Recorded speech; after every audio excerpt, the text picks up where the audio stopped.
In case you missed it, Counterstrike Global Offensive, or CSGO to the cool kids, is now in closed beta phase. As ever, we've taken the opportunity to grab an interview from the Left 4 Dead lookalike, Chet Falsek. He's the writer at Valve Software. Much writing to be done for CSGO, Chet? We have titles at Valve only because people like you ask for titles. Internally, we don't use titles or job positions. Everybody does a little bit of everything. Right then. What's new? Any noticeable changes fans will notice?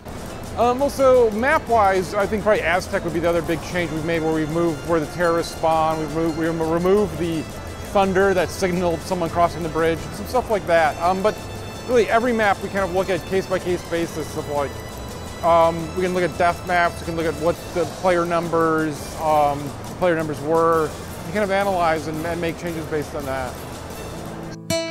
One of the most famous maps in Counter-Strike is Dust. How's it looking?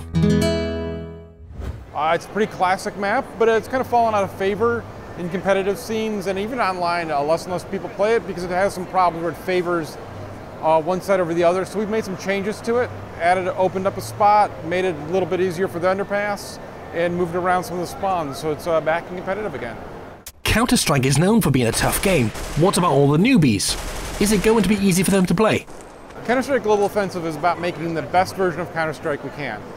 One of the things we've seen is for some new players, it's hard to enter. It's still a competitive scene, right? It's in the past 10 years, it is the #1 tactical competitive shooter. There's a bunch of esport around it, but for new players coming into it, it's been hard to get into because graphically it looks dated. So we wanted to update that and have it be the best looking source game we've ever released.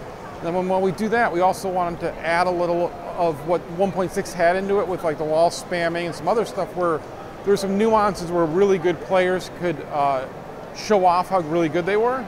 But the problem if you do that in something like CS Source is you're going to penalize the really new players because they're not going to know about these things and they get their butt handed to them.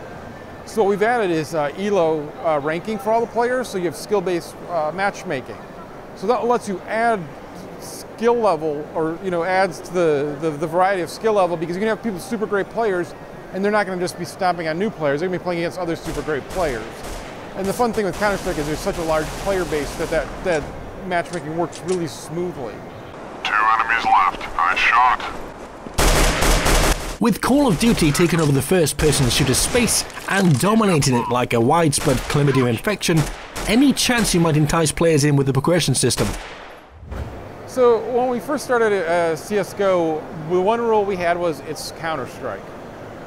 It's not. There's a lot of other modern shooters that are great fun. I mean, Battlefield 3 is a super fun game, but it's a different kind of game, right? And Counter-Strike's always been about these very pure encounters of 2 enemies, and the best enemy wins. It's not about all these other factors outside of the game or even in the game that build it up. It's just about that moment-to-moment combat, and we've retained that, and we've made sure that comes through. We've added some other tactical elements when we've added things like the Molotov that let you make some other tactical choices, and even when we retune the weapons, it's for that. But it's about that moment to moment, the best player wins. So then, release date? Well, we're going to let, for CSGO, the release date's going to be based on how the beta goes. So we think we're pretty close with the beta of what that'll be to shipping, but we're going to let the community help us decide when it ships. So if you see CSGO slipping, blame your fellow people in the beta, because they're the ones pushing us to slip, and that's okay.